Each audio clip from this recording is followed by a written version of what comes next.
What's the scariest paranormal activity you've witnessed at work that made you quit?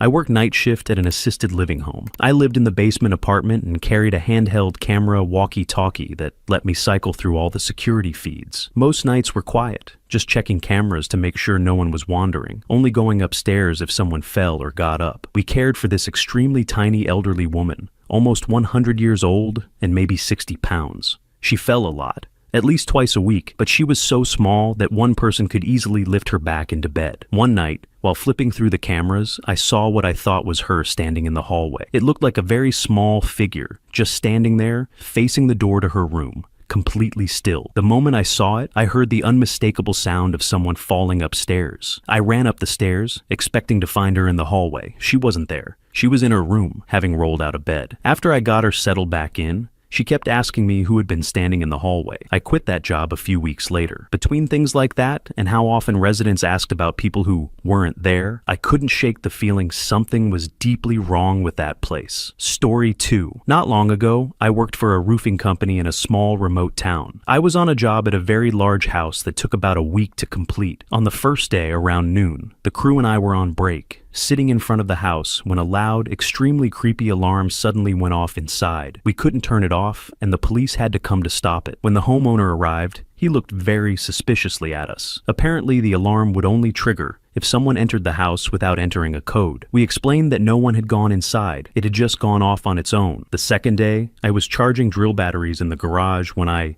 heard what sounded like a woman cheerfully singing somewhere inside the house. I assumed it might be the homeowner's wife, even though I had never seen her. The following day, after getting off the roof, I went behind the house to get a drink from the hose. While drinking, I heard a plate or cup break inside the house, followed by the sound of a frustrated woman. I went back to the crew and told them I thought the homeowner's wife might be upset inside the house. They said they were pretty sure no one was inside. I explained that I had heard her singing the day before while I was in the garage. While we were talking, we were suddenly cut off by the alarm going off again. I was pretty creeped out, but I didn't say much. It took the homeowner about 30 minutes to arrive, and he seemed agitated when he did. He asked if anyone had tried to go inside, and we all said no. I then suggested that maybe it was his wife who had set off the alarm. He gave me a strange look and said, "That's impossible. My wife offed herself 7 months ago." I apologized and then asked if it could have been his daughter instead. He looked at me like I was crazy and asked why I assumed there was someone in his house. I explained everything I had heard coming from inside. He stared at me as if I were lying and said that no one had lived in the house since the incident. After that, I just kept my mouth shut. Then he told us that one day, while pulling into the driveway after work, he saw his wife standing by the front door in the dark. When he opened his car door, he noticed she was holding a gun. She placed it under her chin, and, I won't lie, I was relieved when we finally finished that job. After hearing all of that, everything about the place felt deeply sinister. Story 3. I was babysitting once, and she and I were in the living room watching Annie. We were munching on popcorn and enjoying the sleepover. Her 2 older brothers were out for the night. We went to the kitchen to top up the refreshments, and as we passed a sort of games room called the Den, we noticed one of her brothers stretched out on the sofa, legs crossed, watching a movie. I could see his glasses, his socks, his full outfit. We called out to him several times, but he didn't respond. Jokingly, we threw a soft toy at him. Nothing. We both went pale and got that awful sinking feeling in our stomachs. He was completely still. No natural breathing movements, like a frozen image or a projection. We ran back into the living room, turned off Annie, and climbed under our blankets to sleep. The 2 brothers returned home hours later, and it still freaks me out. Story 4. I used to work evenings at a billiards hall. The place closed at 2 a.m., but cleaning usually took an hour or more. It was a 2-story building with 15 tables on the ground floor, a large staircase in the middle, and another 10 tables in a long row upstairs. At the end of the row upstairs was a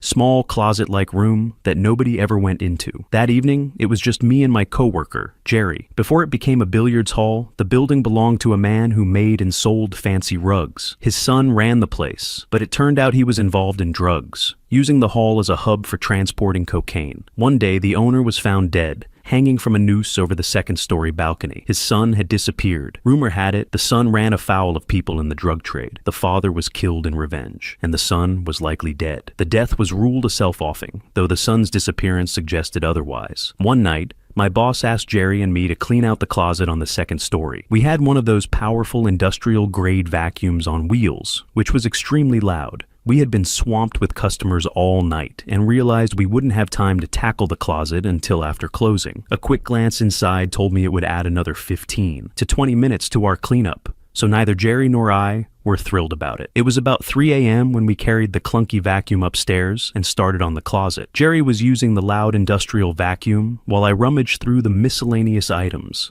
tossing junk in the trash and setting aside anything worth keeping. The closet was just a tiny carpeted room with a door. Even though we had changed the light bulb, it didn't work, so I figured the wiring in the wall was probably severed.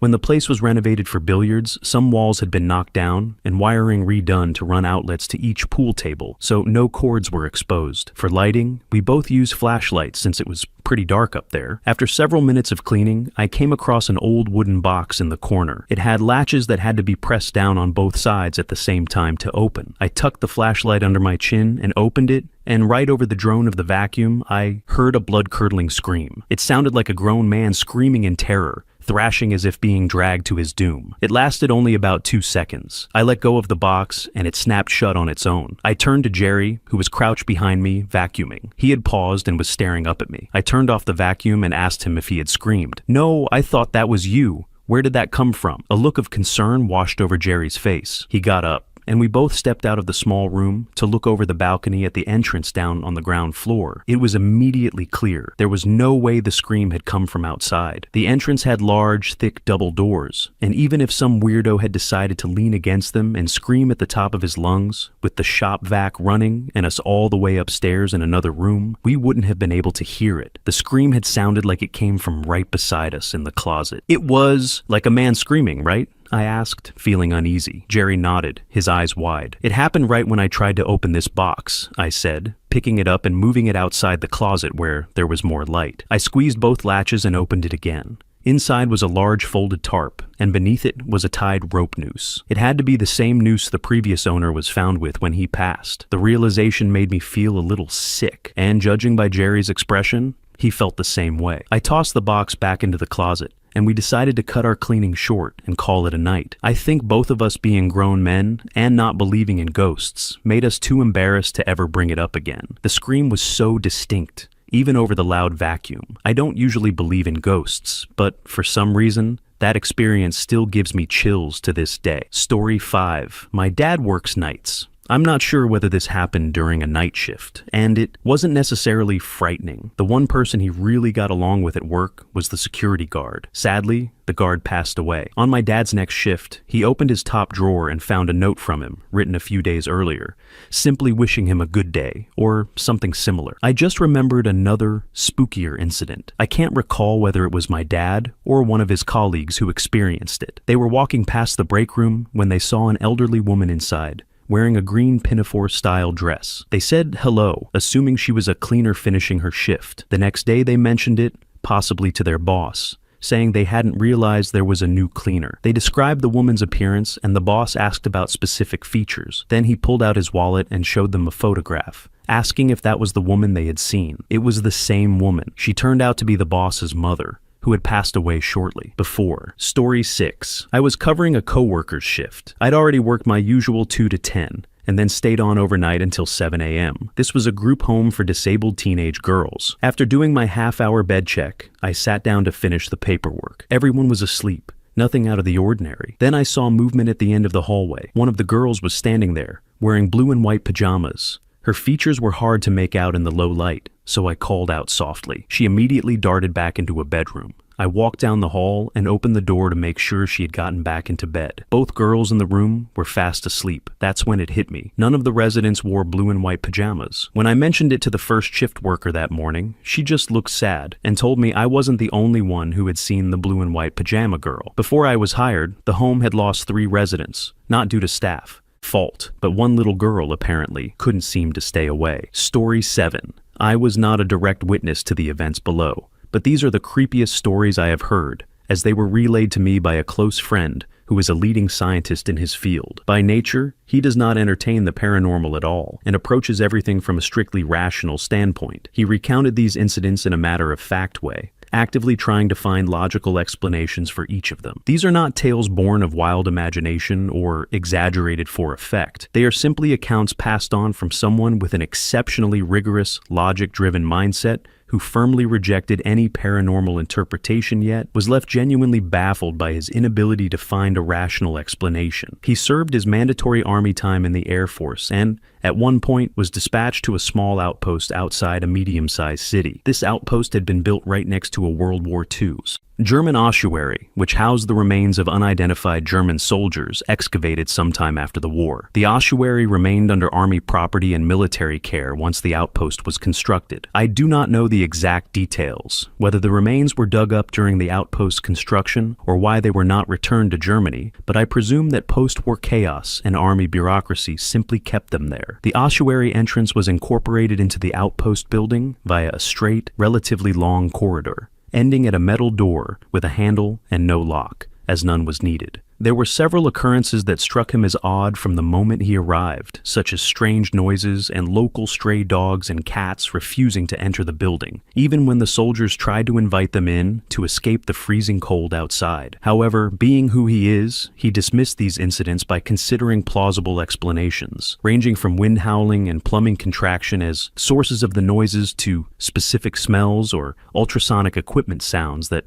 might have disturbed the animals. Even so, there were 3 incidents that he could not adequately explain from a scientific standpoint. For one, the television in the room would often turn on entirely by itself. This was over 20 years ago, so it was an old CRT set, which allowed him to attribute the behavior to sudden power surges. What he found harder to explain, however, was that the channels would also change randomly on their own, with no one anywhere near either the television or the remote control. The second occurrence happened one morning when he encountered what he described as a spectral, ethereal shape standing roughly in the middle of the corridor leading from the outpost to the ossuary. Although he saw the apparition clearly for several seconds, he attempted to dismiss it as some form of light refraction from the corridor's skylight interacting with dust particles in the relatively enclosed space. He later admitted, however, that this took place on a dark, rainy day. The third incident was probably the most disturbing of all. The ossuary door at the end of the corridor was a heavy, solid metal one, badly rusted and difficult to open after so many years. A few weeks before the incident, it had been opened to allow cleanup after heavy rainfall had flooded the space, and it had taken considerable effort from a couple of strong soldiers to manage it. For that reason alone,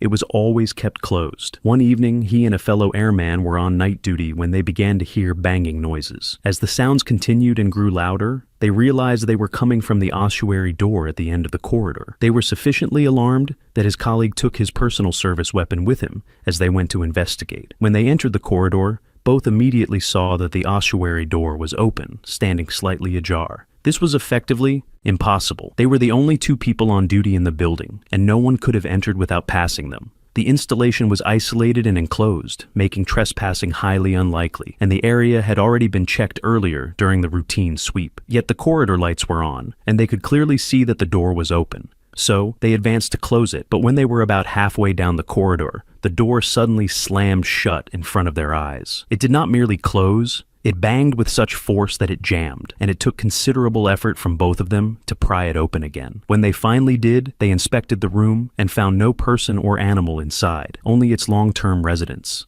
the cases containing the remains of the German soldiers. When I later asked him how he managed not to panic, he admitted, somewhat nervously, that even he found it really, really strange. His scientific instincts led him to consider a strong draft, as it was a windy night. But even that explanation failed to satisfy him. He could not account for what kind of draft could open a heavy metal door and then slam it shut with such force, nor how a draft could form at all, given that the ossuary had no other doors, windows, or openings through which wind could enter. Story 8. We worked at the top of a moderate skyscraper. The building would shift, and you could hear the wind on a blustery day, but nothing ever felt abnormal. One night around 10 p.m., I was sitting alone in the office when I heard a loud bang from an overhead cabinet. I jumped up, expecting to see someone there to chat. I walked over, but nobody was there. I figured something must have fallen inside someone's cabinet. I sat back down, and then I heard it again, this time all the way on the other side of the building. The floor was shaped like a square donut, with elevators, offices, and utilities in the center. I stood up and looked down the row of cubicles, about 40 of them stretching toward the purchasing department. I heard it again and watched one of the overhead cabinets mounted to a cubicle shift against the window. That's when it really scared me, and I got chills. Then it happened again, then the cabinet next to it, then the next one after that, moving down the row at increasing speed. It was like watching a line of dominoes, except they stood back up, and each one weighed about 225 kilograms. All of the overhead cabinets tipped forward far enough for the doors to swing open, but nothing fell out.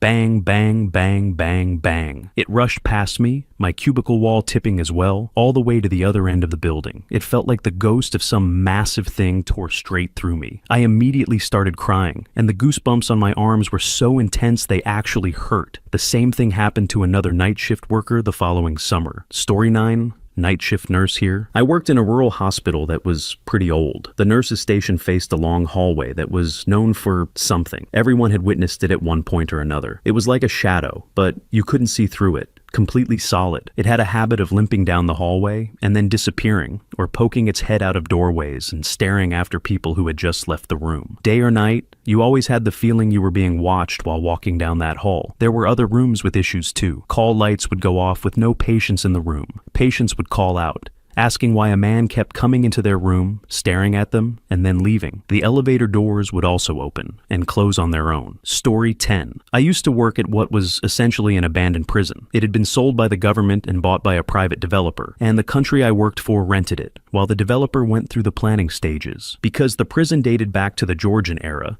it became popular with paranormal groups who wanted to run ghost hunts. They paid a fee to use the site, but someone from our company had to be present overnight for fire safety reasons. This wasn't my usual role, but we were a small team, so I was put on the rota to work an overnight shift with a colleague for a large booking. Our shift ran from 6 p.m. to around 4 a.m. I didn't believe in ghosts at the time, but my colleague was sensitive to that kind of thing. On paper, the job was simple. Greet the group, show them the fire exits, sync our radios, then head to the central building for the night. From there, we'd do paperwork, watch films, or play games within reason, just to stay awake, all while keeping an ear on the radio. The night went by quickly. I got along well with my colleague, and before we knew it, it was 3 a.m. The site is incredibly spooky at night, even if you know it well, but we had stayed in the main building, which was just offices. We said goodbye to the team as they left for the night and locked the main gate behind them. Then it was time to do a walk of the grounds, which allowed us to see which cell lights were still on, before going inside to switch them off and lock up. Bear in mind, it was pitch black outside. My colleague and I decided to stick together for this. We walked through the main wing and headed up the different landings to turn off the cell lights. Breezes would pass through the wings because the wing doors were left open, causing the metal cell doors to slam. We were used to this during day shifts, but it was unnerving at night. We went through the entire site, turning off lights and locking doors. This included the hanging room, the old padded cells, the wing where women and children were incarcerated. Some officers refused to work there on night shifts when the prison was in operation, and even the kitchen, among others.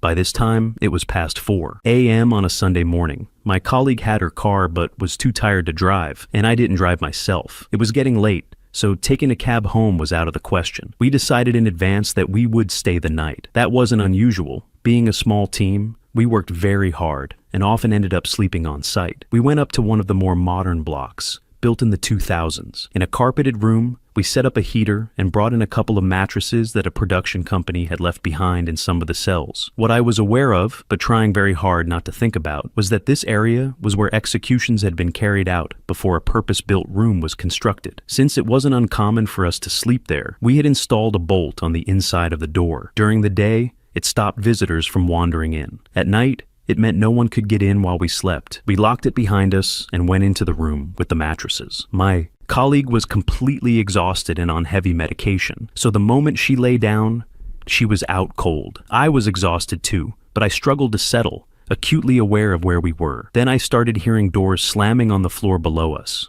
I muttered to myself that it was just the wind, even though a breeze wouldn't move those fire doors. And we had only just finished closing and locking everything. It went on for about 15 minutes. Then I heard it, clear as crystal. Footsteps in the corridor directly outside the room where we were sleeping. I've never been so scared in all my life. I tried to wake my colleague, but she was completely out. Then the doorknob to the room we were sleeping in began to rattle. There was no one else in the building. We had counted everyone in and out, and we had locked the door to our sleeping area. I was petrified. I put my headphones in, turn the music up loud, and squeeze my eyes shut as tightly as I could. A few hours later, I woke, up to sunlight coming through a nearby skylight. It was around 7 a.m., and everything was silent. I packed up my things and walked to the front of the prison. The place was calm, as if nothing had happened. I ordered a cab home and slept soundly in my own bed. On my next shift, I told my boss there wasn't enough money in the world to get me to do another overnight shift. Story 11. So, my last job was as a central supply tech at a tissue bank, meaning I cleaned and sterilized the equipment used in the processing of human tendons, skin,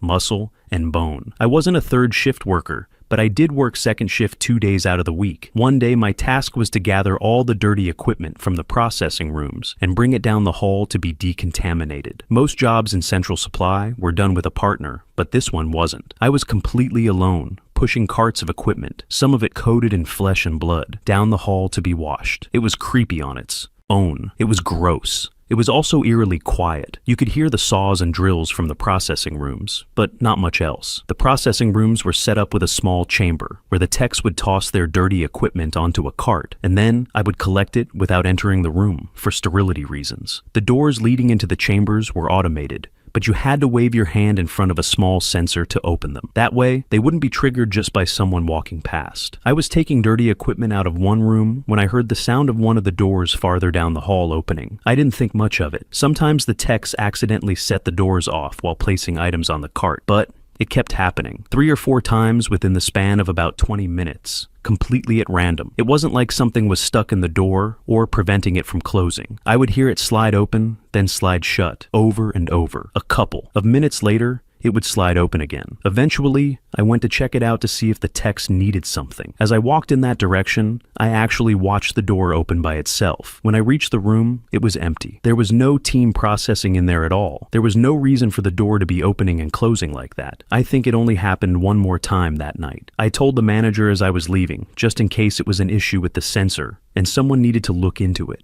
But no one else ever experienced anything like that from that specific room. I never experienced this one myself, but a friend of mine did. She was in the locker room changing out of her scrubs when she heard the door open and footsteps coming in. She didn't think much of it at the time. When she finished and went to leave, there was absolutely nobody there. The women's locker room only has 2 doors in and out, and both are very loud and beep when you open them, because you have to swipe your badge to get in. From what I was told, that happens quite a lot, but only in the women's locker room. Story 12. One of the moments that truly made me question my sanity happened when I worked as a night security guard at a factory. Our cabin sat right at the entrance, overlooking the parking lot. The walls were almost entirely glass. At dusk, we had to turn off the lights inside. Otherwise, you couldn't see anything outside. We worked the night shift alone, and were expected to stay in that little cabin the entire time. As you can imagine, being alone, surrounded by darkness, with nothing but windows looking out over an almost deserted parking lot, you sometimes slipped into a heightened state of awareness. One night, while I was doing my usual busy work, I caught something in my peripheral vision. I could have sworn I saw a small shadow sprint across the parking lot, disappearing between the cars. Any sane person would shrug it off and get back to work, and that's what I did, but it happened again the next night, and the night after that. After a few nights, I was genuinely paranoid and terrified. Eventually, I couldn't take it anymore. Either something was out there, or something was seriously messing with my head. Either way, I needed to know. So, one night, I just stood there, staring out the window for a long time. It must have looked strange to any late workers passing by. Just as I was about to accept that my mind was simply deteriorating, it appeared. A small, shadowy creature, about a foot tall, darted across the parking lot. It was hunched over and moved erratically, with a strange, lopsided hopping motion. For a moment, I was completely frozen in terror. Then I realized I was looking at a weasel. Story 13. My patient kept ringing the call bell, asking me to tell the people in her room to stop talking in Russian so she could get some sleep. Patients can get strange at night, but in this case, my Ukrainian patient from the night before had passed away earlier that day. Story 14. When I was younger, we lived on newly developed land where new houses had just been built. The area is known for how many settlers passed through, so finding unmarked graves isn't unheard of. One summer, heavy rain and clay exposed some bones in our backyard. At first, we assumed they belonged to a wild animal, but it turned out to be a baby's grave, with remains still there. A few weeks later, my younger sibling was in his room when he came out screaming and crying, saying a shadow had spoken to him. I was completely horrified, but I brushed it off as nonsense. That's how these stories usually start after all. I'm religious, but I still discount most sightings as imagination. What made me believe him was what happened next. One afternoon, while I was in the bathroom brushing my teeth and facing the mirror before a dental appointment, I saw something out of the corner of my eye. A dark red tail slithered off the counter and vanished into nothing. It was about an arm's width long. I didn't see it in the mirror, but I know I saw it. It scared the hell out of me. I'm glad we moved because that wasn't the last incident. My younger brother eventually needed a nurse to care for him, and even she reported an encounter with whispering in the house. Story 15. I was closing my restaurant one night, and it was just me and a delivery girl in the building.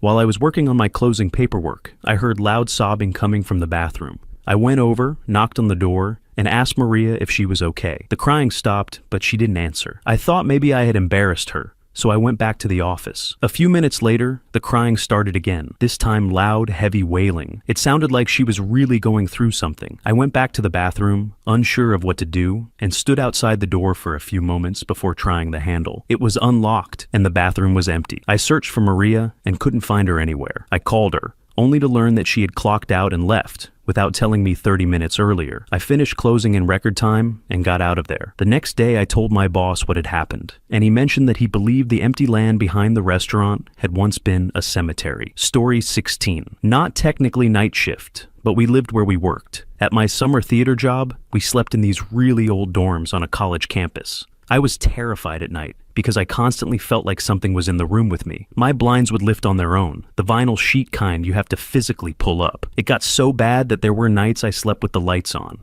I eventually bought a salt lamp nightlight from Five Below, and that actually made it feel a little less scary. Supposedly the building used to be a nursing home, but I've never been able to confirm that. At the college I attended, if we were working late in the costume shop basement, we would sometimes hear footsteps coming from upstairs, even though all the other departments had already left for the night. We tried to always work in pairs because that theater building was haunted as hell. Story 17. I was staying in my hostel room when, one night after falling asleep, I felt someone touching my hair and moving a hand across my face. I assumed it was my roommate and didn't think much of it. When I woke up though, my roommate wasn't there. Then, the next night, I saw a strange figure standing in my doorway, as if it were entering from outside. It was incredibly creepy. Story 18. There's a sighting at my work that's only happened a handful of times, and many people describe her as a girl in a red dress. We've had customers ask about the new waitress in the red dress, only for us to respond, "Ma'am, we don't know who you're talking about." A very recent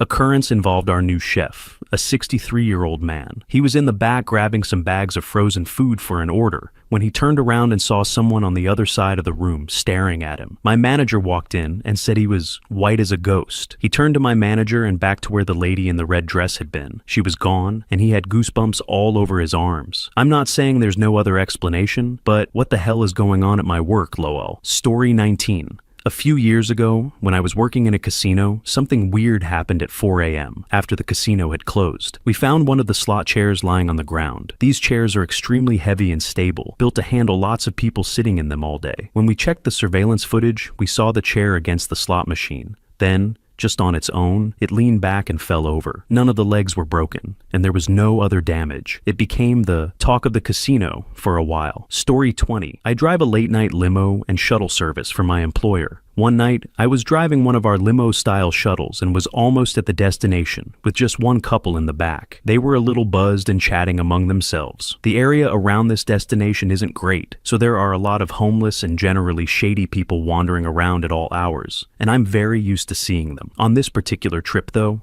I glanced toward a small concrete island with a yield sign on it and saw a figure covered in what looked like a ragged cloak. I wasn't alarmed at first. It's not uncommon to see homeless people throw blankets or other things over their heads, and it was late October, so the nights were starting to get cooler. But then I noticed how frigging tall this person, or thing, was. It was as tall as the yield sign, so it had to be, 12 to 14 feet tall? That's when I went into shock. Then I saw it lift its arm and point. The arm was unnaturally long, and the skin was a dark gray. It took everything in my power not to slam on the brakes and yell, "What the heck?" But I figured sending my lovely couple flying onto the floor of the limo because I thought I saw the Grim Reaper probably wouldn't have gone over well with my manager. As for the couple, they didn't seem to notice anything at all. They were still completely wrapped up in their conversation. I dropped them off, hurried through the paperwork, and drove straight back to the area. It was only about a block from the club, but whatever I had seen was gone. Story 21. I work at a live-in treatment facility for struggling folks and their kids. Kept vague for privacy and HIPAA reasons. We do regular safety sweeps at set times throughout the night, so clients know that at certain times we'll enter their rooms to make sure everyone is following safety procedures. One night, I was caring for a teething baby so the mom could sleep. The baby was screaming and wouldn't calm down for anything. I was standing in the corner of an absurdly overheated room, praying to God the kid would stop or I'd go deaf. Suddenly, the corner went ice cold. Immediate goosebumps and shivers. The baby stopped crying and was asleep within a few seconds, but the hair on the back of my neck was standing on end, and it felt like something was behind me. I was shaken, but the baby was asleep, so yay. The next morning, some of the families were talking about an old woman who had done their safety checks the night before, saying she stayed far too long and just stared at them. But there were only 2 of us working that night, and we were both in our mid-20s. Legend has it that the wife of the man who founded the organization died in that building over 100 years ago, and that she still comes by to make sure all the kids in her care are safe. Story 22. My Walmart. Not quite night shift, but with night. The store closing at 8:30 now, I stay well past the last customer's departure. By then, most other associates have disappeared to do their own tasks, leaving the sales floor deserted. Anyway, in the seasonal section, there are tons of plastic plates, cups, and similar items on display. I was way down the aisle, technically in a completely different department, when I watched an entire display fall, one item at a time. There were probably 100 plates, and even more cups and bowls, scattered across the floor, with more slowly teetering off the shelf and joining them. Other associates later told me they'd seen similar things happen in the past, but it really freaked me out. There was no one there, and no one could have pushed individual items off the shelf without me seeing them. That was about 3 weeks ago. Story 23. Yes, and I have no explanation for it. It was around 11 p.m. I had just finished feeding some kittens and was singing along to the radio to keep myself awake, doing a little dance for one of the dogs in a neighboring cabin who was wagging her tail at me. I work in an animal home and was in the vet clinic at the time, which often has both cats and dogs in theater cages in the same room. Suddenly, I heard a very, very distinct growl. It didn't come from the little dog. She was the only dog nearby, and I was watching her when it happened. There was no lip movement, no teeth showing, no body language at all. But I know she heard it because her hackles went up. I asked if she had growled, and she wagged her tail harder. I bent down, put my hands against the bars so she could nuzzle me, and she relaxed. I thought maybe the air conditioning unit had gone haywire, so I went to the corner to switch it off and back on. When I leaned over to turn off the radio, I heard it again, louder this time, very distinct, coming from behind me, from the opposite corner. Once again, it wasn't the little dog. She was in my full view the whole time. At that point, every hair on the back of my neck stood up, and I bolted out of there as fast as I could. I went into the next building and carried on with my shift until my colleague arrived, but I couldn't stop thinking about that growl. I know sound can carry at night, but there were no other dogs nearby at the time, and our main kennel building is soundproof so the neighbors don't complain. I didn't think much more about it until about 2 hours later, when my colleague went outside for a smoke. When he came back, he said he felt like someone was watching him the entire time, and that there was a strong smell of wet dog while he was out there. Story 24. Technically, I wasn't working, but I'll still share the story. My dad was a park ranger at a lighthouse. The grounds included the lighthouse itself and 2 houses, both former keepers' quarters. One had been turned into a museum, and the other was used as offices. One night, 2 scientists came to the lighthouse to conduct some research. My dad had to lock up after them and decided to bring me and my brother along since there wasn't much going on. After the researchers left, my father, my brother, and I were standing inside the office building. This particular building had once been used as a makeshift Civil War hospital. We had left an old, heavy door open because we were about to leave. It was the kind of door that took real effort to open or close. Just as we were getting ready to go, the door suddenly slammed shut out of nowhere. It's worth mentioning that it was a clear, cloudless night, and there was no wind at all. We ran out of there like the place was on fire. And while I never heard it myself, I know my dad's coworkers later reported hearing footsteps in both of the old houses. Story 25. I work at a jail on the East Coast and work from 6 p.m. to 6 a.m. Usually, there isn't much going on in terms of a paranormal activity. I've had supervisors tell me about inmates who died in cells. I walk past every night, including self-offings, but I'd never really felt anything myself. One night, though, I was working in our max security area, and something felt off. It was around 2 a.m., and it was noticeably cooler than usual down there. Around 4 a.m., my fellow officers and I got a phone call from the shift captain. He said he'd seen something strange on the camera in that section. I went down to his office to take a look. On the footage, you could see a small ball of light come out of a cell and float around the day room where inmates are normally allowed out. It hovered around a table for about 20 seconds, then went back into the cell door. Then it came out again for another 10 seconds before disappearing back inside. It wasn't a bug, because it seemed to materialize directly out of the door. It was only visible on the camera, too. We watched those sections all night, and none of us ever saw it with our own eyes. Story 26I worked in an old folks' home where there was a lot of paranormal activity, mostly benevolent. One night, I was in my office when I suddenly felt a slight chill and had the strong sense that I should walk around. I was on the second floor, and as soon as I left my office, the elevator dinged and the doors opened. I got in, pressed the button for the first floor, and stepped out. Walking down the hallway, I heard someone calling for help from one of the rooms. I went in and found a patient on the floor. She couldn't get back up. She wasn't hurt or in any real danger, but it was clear that something had wanted me to help her back into bed. Later, I found out from the patient that her sister had lived with her there and had passed away 2 years prior. Story 27. I'm not a night shift worker, but one night in a small town that's known for paranormal activity, my dad and I saw something we still can't explain. He was driving behind another truck on a back road when we both noticed a humanoid figure dart across the road just behind the truck we were following. It was about 5 feet tall, very skinny, with arms and legs that were completely out of proportion compared to a normal person. It was sprinting across the road at full speed, far faster than any human could run. Story 28. I work in an old car battery manufacturing plant from the 70s, and there's a rumor that someone,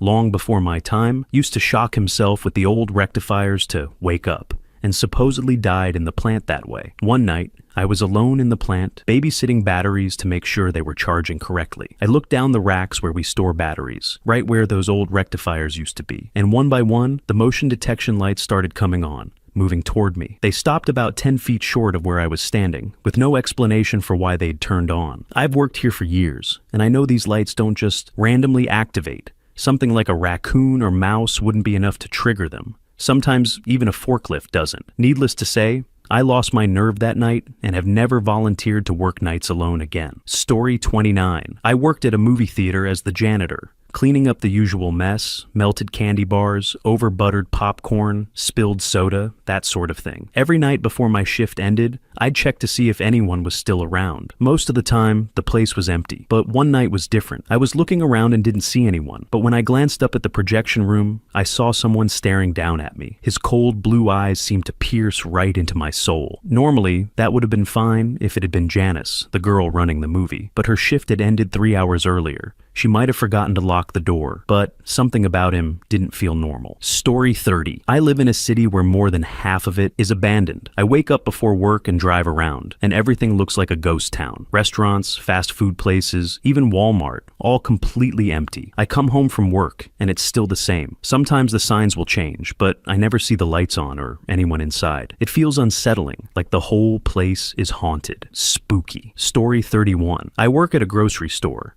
and there's one part of the store I refuse to go into after 11 unless I'm with someone else. Right as we're closing, when there's nobody left in the store, I've seen a woman standing behind the bars at the pharmacy, an area only the head pharmacist has the keys to. It's incredibly creepy, and that whole section of the store just gives off bad vibes. After talking to 2 of my managers, I found out they've seen the same woman as well, so maybe I'm not crazy after all. Story 32. I used to work at a hotel. It was completely dead. Maybe 2 guests in the entire place since it was close to the holidays. I stayed at the front desk doing homework until about 5 a.m. Suddenly, I heard a loud clang coming from the kitchen. I ran back to check, thinking maybe a guest had wandered in through the back entrance. There was no one there. Instead, the pots were scattered all over the floor. Given how quickly I got there and the route I took, no one could have slipped past me. The side door gives a clear view of both entrances. What makes it even stranger is that the pots had been hanging on hooks. I still have no idea how they ended up on the floor. Story 33. My first real job out of college was working as an IT tech at a hospital. One night, I got called in late because I was on rotation to fix some random computer issue. What it was doesn't really matter now. On my way back to the data center,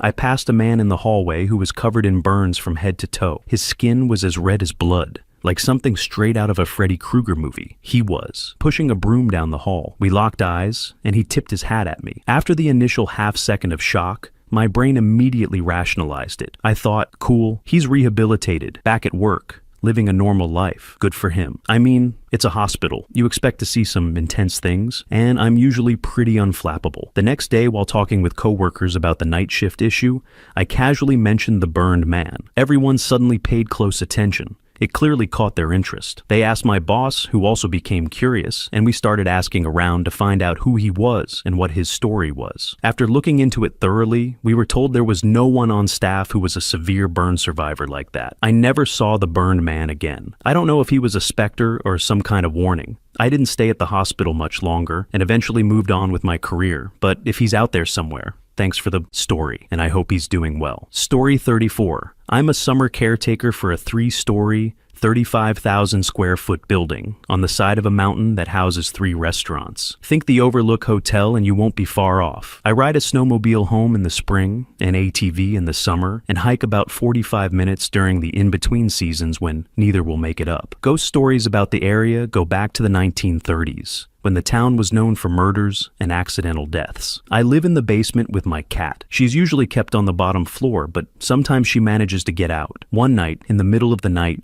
I heard a massive crash above me, like pans falling in the commercial kitchen upstairs. I yelled, "Kitty, what are you doing? You're not supposed to be up there." My cat immediately popped her head up from the foot of the bed, looking just as shocked as I was. Very much a, "that wasn't me. Dude, I'm right here" moment. Other times, she'll suddenly freak out and come tearing out of the darkness to hide under the bed, leaving me alone to deal with whatever ghost just scared her. The bathroom lights and fan are motion activated. There's one unisex, single bathroom in the basement, tucked away behind a heavy door. I'll often walk past it late at night and see that the light and fan are on. At first, I'd open the door to check if someone was in there. Now, I've put a table in front of it, call it the ghost bathroom, and figure that if the light and fan are on at 3 a.m., I should just let him take his dump in peace. I expect the building to make noises, and I usually blame anything I hear on the machinery in the boiler room. But sometimes I'll wake up in the morning and hear a TV or radio playing very, very faintly. I'll try to track the sound down, but it only ever seems to be audible in my bedroom. I've listened for a long time, trying to figure out what song or show is playing. It's never anything I can identify,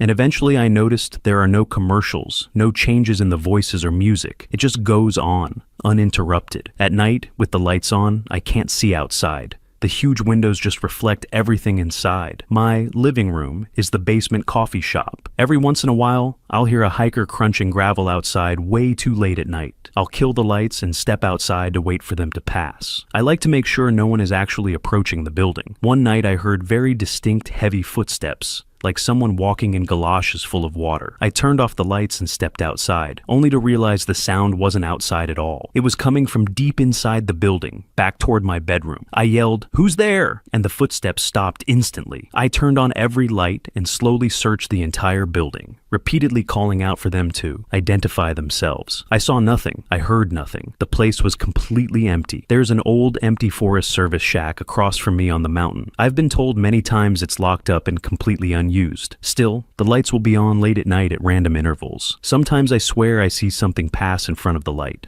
Not in the window itself, just briefly interrupting the glow. I've never seen it happen twice in the same night, which almost makes it worse, because it leaves me unsure whether I actually saw anything at all. We have mice in the walls, and they make plenty of creepy noises. But I know what mice sound like, the light pitter-patter of tiny feet. One night around 3 a.m., I walked into the kitchen and heard what I assumed was a mouse running across the ceiling tiles. I didn't think much of it at first. As I kept walking, the sound stayed just ahead of me, tile by tile, and I could see little puffs of dust and movement, as whatever it was crossed each panel. That's when I realized it only touched each ceiling tile once or twice as it moved. A stride that long, nearly 2 feet, definitely wasn't a mouse. I was freaked out enough by some of this that I reviewed the security footage from the previous week. It only records on motion activation, most of which is triggered by harmless things, like the sun moving and briefly catching the sensors. I found birds, mice, and squirrels setting off the cameras. At night, though, the footage looks like something straight out of Paranormal Activity. The top floor is almost entirely stacked with chairs, and I only go up there to water plants. Motion capture on that floor was triggered every night around 2 to 4 a.m. But no matter how long I watched, I never saw anything move to set it off. On the other 2 floors, I could always identify or see whatever caused the motion. The building has yards of clear space, perfect for playing VR. The problem is, the lights are on a timer. Turn them on to play, and after about 40 minutes, the place goes dark. VR fails, and I'm left scrambling for the switch. One night, already on edge, I decided to play the horror VR game Lies Beneath. I totally freaked out at a part of the game, and immediately afterward, the lights went out. When I finally got them back on, and the creepy girl from the game didn't appear in real life, I put the game down, and I haven't touched it since. Edit 4 days after original post. I closed the walk-in freezer door so the cat wouldn't hide in there. I didn't latch it, since we want airflow rather than a full seal. One night I found the door standing wide open. I figured it just wasn't balanced, and had swung open on its own, so I closed it again, still without latching it. It hasn't moved since. That's what bothers me. If it opened itself once, why not again? I woke up around 5 a.m. to what sounded like a doorbell, followed by a door opening. Normally that would mean a maintenance guy, and I wouldn't think twice, but they wouldn't drive all the way up here 3 hours before work. I'd also hear and see their truck, and they always announce themselves. I'm not even sure I have a doorbell. I went out into the hall calling, "Who's there?" before opening the outside door. There was no one there, no vehicle, and nothing that could explain a doorbell sound at all. The cat comes along, spending 20 seconds scratching and sniffing under the door to the ghost's bathroom. I notice the light and fan are off, so I tell her to leave the ghost alone. He's peeing. We go back to bed, but I can hear the mysterious music again. Creeped out, I decide to get up for the day and splash some water on my face. When I turn off my bathroom light and fan combo, I hear the fan in the ghost bathroom start running. I check it, and sure enough, the light is on too. Both motion activated. I move the table blocking the door and look inside. Nothing. Nothing that could trigger a motion sensor like paper towels or other small items, and there's no way for the cat to get inside. Not even a paw through the crack. Now that I think about it, the sound that woke me wasn't a doorbell. It was the elevator dinging and opening on the ground floor. It's about 5 steps from the bathroom, but there's a heavy closed and locked door in between that definitely wasn't opened. I wish I could check the security footage to see if the elevator had moved floors, but none of the cameras capture the elevator, the hallway with the bathroom, or my bedroom area. Story 35. Not me, but my mom, who has worked in a care home for the past 30 years. She's often talked about strange hot and cold spots that appear out of nowhere, and about phantom whistling echoing through the building. There have also been times when she's clearly heard someone screaming for help, rushed to check the nearby residents, and found every single one of them fast asleep. The freakiest story she ever told me, though,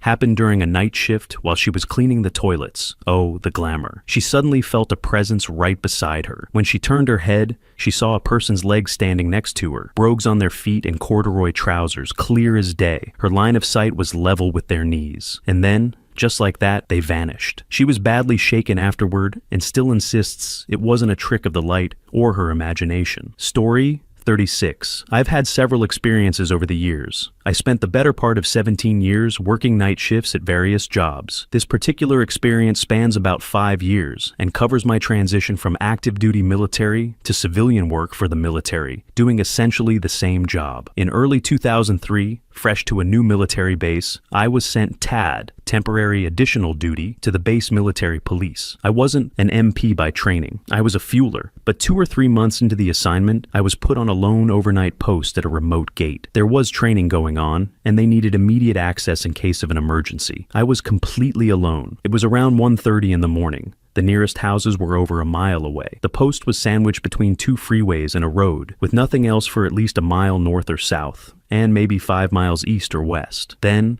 out of nowhere, I heard kids laughing and playing, loud, not distant echoes. It sounded like they were within a few hundred feet, maybe closer. Fast forward about an hour. The road sergeant tried to sneak up on me from inside the base. It didn't work, but he tried. He stopped at the gate, and I stepped away to use the porta potty. When I came back, he asked me about the kids laughing, thinking it was something I was doing. I told him exactly what I had been hearing. He spent the better part of an hour driving loops along the freeway around us, convinced there had to be a broken down car nearby. He never found anything. During that time, we heard the kids 2 or 3 more times. Same laughter, same place. Still nothing there. Fast forward again to late 2008. I took another position with military police, this time as a civilian. About a month into the job, some Marines were talking before or after shift, swapping stories. One of them brought up a little kid's ghost story that a corporal had apparently told them to mess with new people. I immediately chimed in and said, that was me. Turns out, every once in a while, someone would hear them again. In 2009,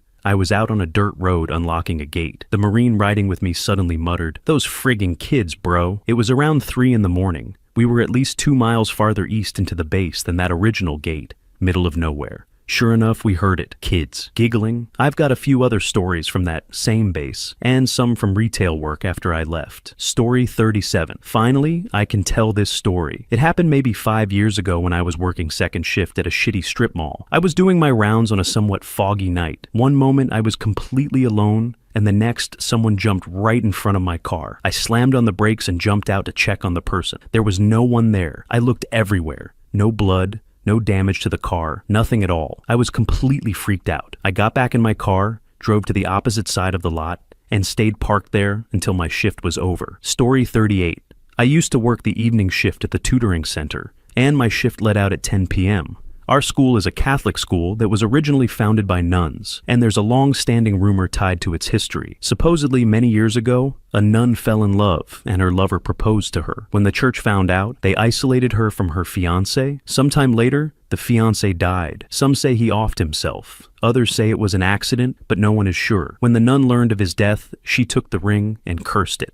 According to the story, anyone who finds the ring and picks it up is doomed to die in a terrible accident within 3 weeks. The ring is said to sometimes appear near the Mother Mary statue in front of the oldest building on campus. There are 3 deaths rumored to be connected to it, but each time, no one ever finds the ring and it simply reappears later. The story is so well known that even my dad, a firm non-believer in curses and ghosts, warned me never to pick up a ring if I found one on campus. I left work that night and it was blizzard-level cold, -degrees, snow sticking to your eyelashes kind of weather, and I swear, clear as day, I saw a nun standing completely still in front of the Mother Mary statue. Not even the wind was moving her clothes. She was just there. I said something like, "Hey ma'am, it's freezing out. The library's open. You should go in and warm up." She didn't respond or acknowledge me in any way. I blinked and she was gone. At first, I thought it was just a trick of the wind or the snow, but as I walked past the statue, perfectly placed on top of the snow, was a small gold ring. You can bet I left it there and kept walking. What really unsettled me was that for the rest of the night, I felt a strong urge to go back and pick it up, even though I had no idea why. When I walked past that spot the next morning, the ring was gone. As far as I know, no students or faculty died within the next month, so maybe the curse didn't claim its next victim. Story 39. Unbelievable timing for this question. I work nights at Home Depot stocking, and I work with my friend Jamal, who is very religious. One day, out of nowhere, we were near the front when the door automatically opened and closed by itself. We walked over, but there was nothing and no one outside. It happened again, and we watched, but that was it. A few hours later, we were in the hardware section, and the motion camera went off twice with no one anywhere near it. Jamal witnessed it too. Later, while we were throwing out cardboard at the compactor, we heard knocking on the big garage door, the kind with a chain for trucks, and when we went outside, there was no one. We laughed about it, creeped out, and I went home. When I got home, I fell asleep and woke up to find my bobblehead from my desk on the floor, along with a picture of my brother I never met, which had been on my shelf for over 2 years and had never moved. What's especially creepy is that a coworker had asked me a couple of weeks earlier if I believed in ghosts. Story 40.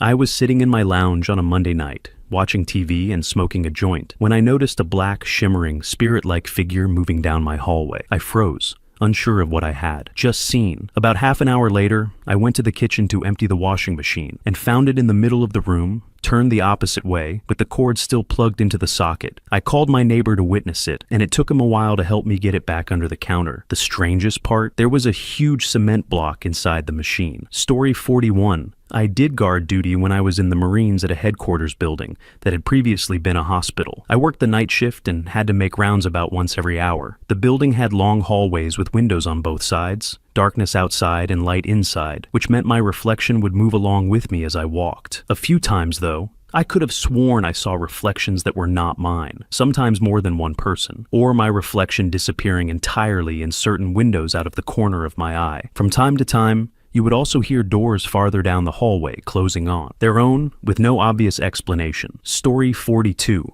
I worked at a small call center for insurance, so there were only about 6 other people regularly on the night shift with me. One slow day, it was just me and my friend, let's call her Bianca. Bianca received a call from someone reporting an accident. The call went something like, "Hi, I've been in an accident. A semi-driver hit me. I think I'm okay. Everything feels fuzzy. As usual, she asked for the time and location. The time the caller gave was a few minutes in the future, so we assumed the girl, let's call her Amy, was in shock. But Bianca still noted the time she started. She also got Amy's name and finished the report. A little while later, I got a call. It was a semi-driver reporting an accident at the exact same location as Amy had called about. This time, the timing made sense. It had happened a few minutes earlier, and here's the chilling part. Paramedics had already arrived and pronounced the girl. The semi-driver hit as dead on arrival. When they checked her wallet, the ID showed her name was Amy. Story 43. I used to work at a psychiatric care unit. A few days earlier, a man named Frank had taken his own life. I don't want to go into too many details, but in the weeks before, he had been manic and unstoppable. In the few days before his death, he became extremely depressed. During those last days, he kept telling me he wanted to get out of his room, out of the facility for a while. We tried to help with that, and I went on many walks with him around the area. It made him feel a bit better, but that one sentence he kept repeating, "I want out of here," really stuck with me. I was so sad when he passed away and spoke a lot with his family. They were clearly very sad and mentioned that the opportunities he had to get out were really important to him. Those nights were strange. The night shifts I had before were filled with long conversations with Frank, and we had a real connection. The night shifts after his death felt empty somehow. I missed Frank, and my colleague had to help out on another unit a lot, so I was often alone. I talk to myself, especially when I'm alone, because silence can creep me out and talking makes me feel more at ease. As I passed Frank's room, I said something like, "I miss you, Frank. I really hope you're at peace now and that you're out." Right after that, the door clicked and opened slightly. I assumed another patient had somehow opened it and gone inside. When I checked, there was no one there. I closed the door again and figured it must be broken, since the door closer, the mechanism that makes the door shut on its own, had been bent because of what happened there. I did another round, and Frank's door was open a little again. I checked the room, closed it, and pushed it firmly to make sure it wasn't the wind. It stayed closed, so I continued. Later, I passed the room again. The door was open. That's when I really started to feel anxious. I checked the cameras to see if anyone had opened it intentionally, but there was no one visible on the footage. So I talked to my colleague about it. They said they had closed the door too, but assumed I had forgotten. We inspected it again. Sometimes other patients go into the rooms of people we've lost, but the strange thing was that everyone was sound asleep. It was a very quiet night. My colleague and I decided to leave the room alone and see what would happen. We left the door as it was. I swear it kept opening a little more, and every time we passed it, there was no one there. By the end of the night, the door was completely open and stayed that way. In the morning, I went into the room and checked again. Nothing. The next day, his family came to collect his belongings, and by the time I returned for my next night shift, the room was empty. The door didn't open anymore. It could have been my imagination, but I truly believe Frank went home with his family. The door wasn't repaired that day, yet it worked just fine and stayed closed. Story 44. I work overnight for a cargo service on Long Island, New York, so I'm always on the road. I've seen numerous shadowy figures walk across my headlights, almost causing me to swerve, but I usually brush it off as my eyes playing tricks on me. I've also seen a woman in a white dress walking along the road. I'll see her as clear as day and think, where is she coming from at 3 a.m. dressed like that?